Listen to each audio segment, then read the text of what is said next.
ละโนบางกอกเอ้ยลามุงหมอนที่นอนนุ่มๆลาอกหุ่นสาวรุ่นเคยกอดสองแขนสอดกอดเอวมดตาน้อยพาลอยขึ้นสวรรค์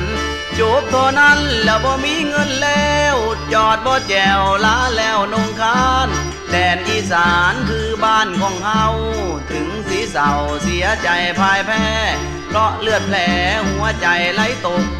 คุ้มนรกของคนจุนสวรรค์เบื้องบนของคนรวย